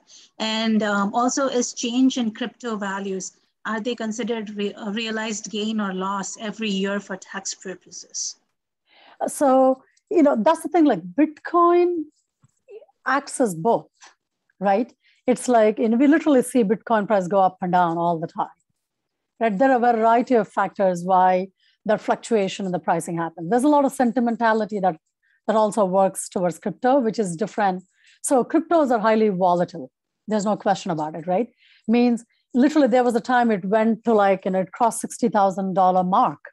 But then literally because of the war, we saw went down to, in fact, went below 30, almost hit 30,000, it lost half its value within a period of a month. We're not even talking about years and years, right? And then you got shaved off. but then it went up again and crossed over 40,000. So you see that a majority of the volatility happens not only in Bitcoin, but many other types of crypto. So in that sense, when you think about it, it's like, what is the purpose that you're using it for is important. Like, if you're going to buy that, you want to use it as a transaction. But most of the people buy Bitcoin because they just want to hold Bitcoin, because it has that potential, asset attribute of going up in value. And to some people, actually, when you say, hey, transact, give me Bitcoin, it's like, I said, I don't want to give Bitcoin. I'll keep my Bitcoin. I don't want to pay you in Bitcoin.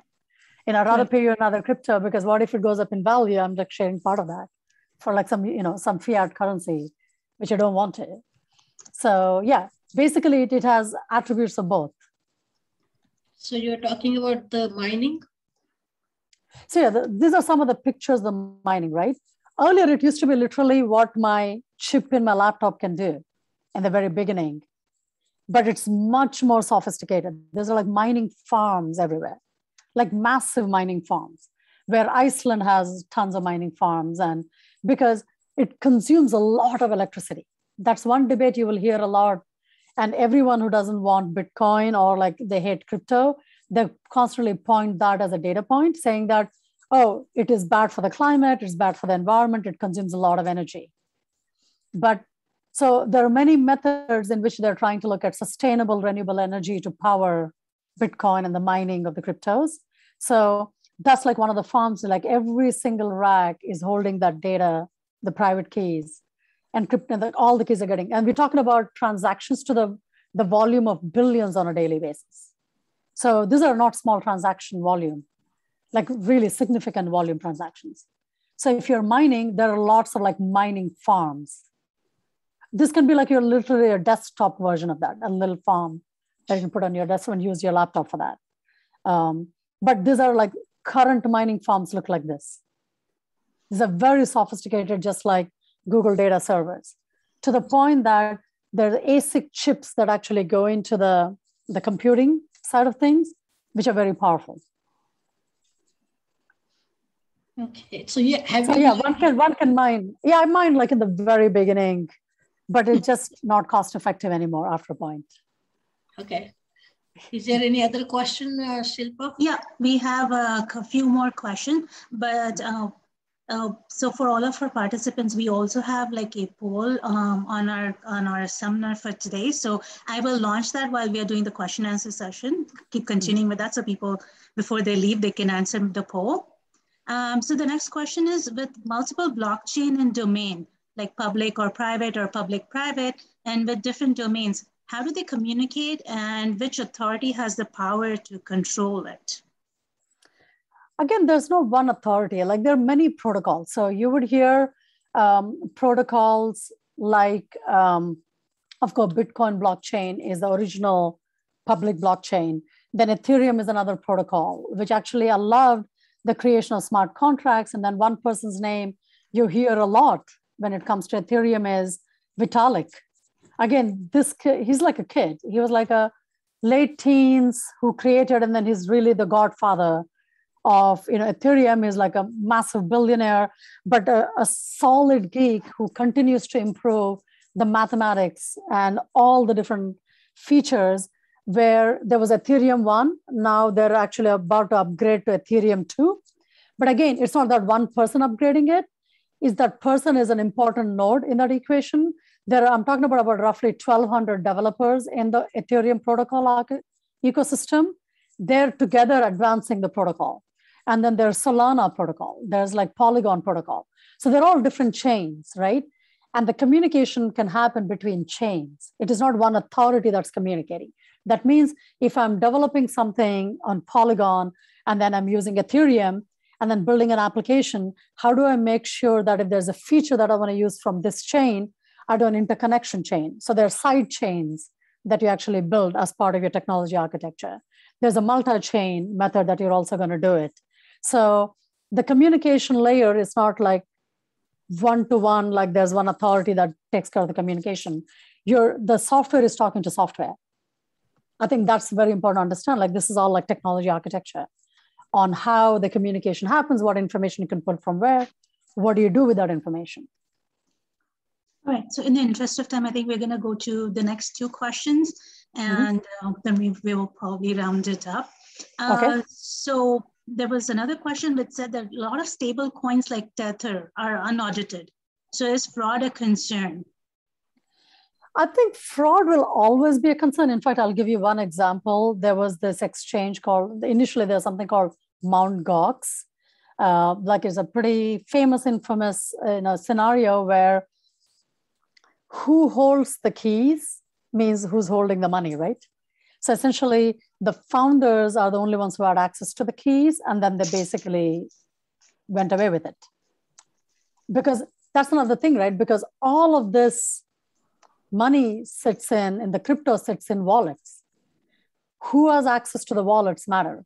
So there are many different systems that have actually come into play now, which is multi-sig signing mechanism means that, hey, if you're building something, like even if I'm building a technology product, a crypto product, means there's not one person who will have access to the private keys, and also to approve a transaction. Like, there are different kinds of transactions people need to approve because there are all nodes making decisions, means you need multiple signatures, not only one signature. It's called multi-sig, right? So that means like there are 5 wallets that are controlling decision-making, means no one person can ever have access to everything anymore. And then there are physical hardware wallets too, like, Ledger is a leading player in that.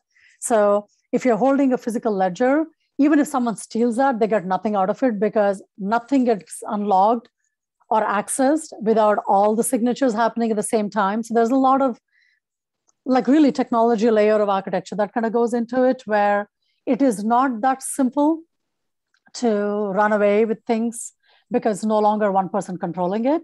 It's the whole system of access to wallets and how do you operational controls around it. And then how do you determine decisions? And then are there backups of that information? How do you do that securitization of that? How do you create redundancy of that data? So there's a lot that goes into it. So it's not that straightforward to do a fraudulent. And Tether was, the USD, because, there are some stable coins that are coming and say that, hey, we're no longer just backed by nothing, we're backed by this. Another example of that is Petrocoin, Venezuela.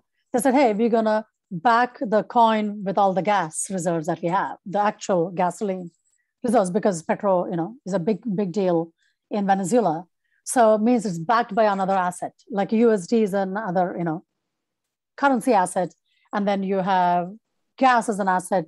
You can do like assets, coins backed with real estate properties. So you can see both kinds. Okay. So the last question for this afternoon, what is the value of one crypto to transfer to a family member who has a no crypto account? Like, how do you manage that? I think technically you want one, every party should have one, but I believe right now, like if it's like PayPal, where I can send crypto to USD without you having a crypto wallet. So somehow the new players like, Twitter, not Twitter, Square. Square is another company, a financial company that was built by the founder of Twitter, now renamed as Block. So they already have an existing infrastructure to transact in fiat currencies anyway. So they're actually making it easier for people who don't have cryptos to be able to get paid in the dollars, but someone can pay in crypto. So there are some institutions, and I think some of the banks are going to come up with their own solutions for that. But ideally, it's better to have your own crypto wallet address and receive money that way. Okay. Ideally. Okay, there's a few more questions, but I think we don't have enough time for that. So I will just turn it over to Kirtida. She's going to offer the vote of thanks. Before that, can we do the committee intro? Because we did not do it in the beginning. Oh, okay. Do you want to do that before? Yeah, because that way people will know, and then we can say the thanks to everyone. Okay. Right? We don't done that, so let people know about our committee. Yeah, let's work very hard to get her here. So yeah, on to you, Mamta Vindan. Okay, so let me share my screen. Can I share my screen? Where do I go for that? Share screen, okay. And here is my screen. Okay, so this is our committee. We have 11 members in our National Women's Committee, and this is under JAINA. And this is Pramodabin Chitrabhanuji. And we can see your screen. We can't see your screen. Yeah. Oh, can you see now? Let me see if it can keep there. It is loading. I don't know. Where do I? Oh gosh, I cannot just share it. Oh, I don't know. Yeah, I don't. I have the screen here, and the whole thing is on the screen, and I did share. So here, right, sharing. Okay, you have started screen sharing, and we can see your screen. Can you open it now? Now, where is my presentation? Your PowerPoint. Yeah, just open that one, please. Yeah, opening up. Can you see now? I'm yes. Sorry about that. Yes. So here is our committee. We have co-chairs. We have two. Pramodabin Chitrabhanuji, who is in India right now. She's not here, but she's always with us in spirit. And myself, Mamta Shah, we are the co-chairs. Then we have Shobhabin Vora from San Francisco, Ujjwalabin Shingvi from Houston, and Madhubin Shetty from Atlanta, Padmabin Shetty from New York, and then Bakulabin Maniar from Los Angeles, Shilpa Salgia, as you know her, she's working very hard, Calgary, Canada. And then we have Kalpana bin Gandhi Sangvi from New York and Kirtida bin Shah from Toronto. Last but not the least, very new member of our committee, Bharti Shah from Houston. And all these members are very well qualified, and their all information is in our Women's Committee site on jaina.org. Anybody wants to connect with them or learn about them, read about them, and other activities of the JAINA Women's Committee, please go to jaina.org and Women's Committee, or if you want to write something, suggestions, inquiries, anything, then please write Women's Committee at jaina.org. We do have that in our chat box. So that's my thing. And now I would ask Kirtida to go on with the vote of thanks. Okay. Thank you, Mamta Ben. Anita ji, thank you so much. I would like to say a word of thanks to you. Thank you for an excellent, fantastic presentation. I must say it was very, very enlightening and informative. The topic was very well presented and it was wonderfully delivered. I would also like to thank the audience for taking out their time and spending the afternoon or their evening to attend the session. Thank you very much for your unwavering attention and support throughout this presentation. I'm sure most of us must already be feeling empowered now that many concepts and mysterious areas of cryptocurrency got clarified. Next, I would also like to say thanks to JAINA and its technology team, without which we would all have not been able to gather on this online platform. Thank you for assisting and having this Zoom session set up and in getting us this meeting organized. And last but not the least, I would also like to say a big thank you to us beautiful ladies of JAINA Women's Committee who really worked hard in bringing you these events like this. And your participation always motivates us and it inspires us in bringing more and more of such events.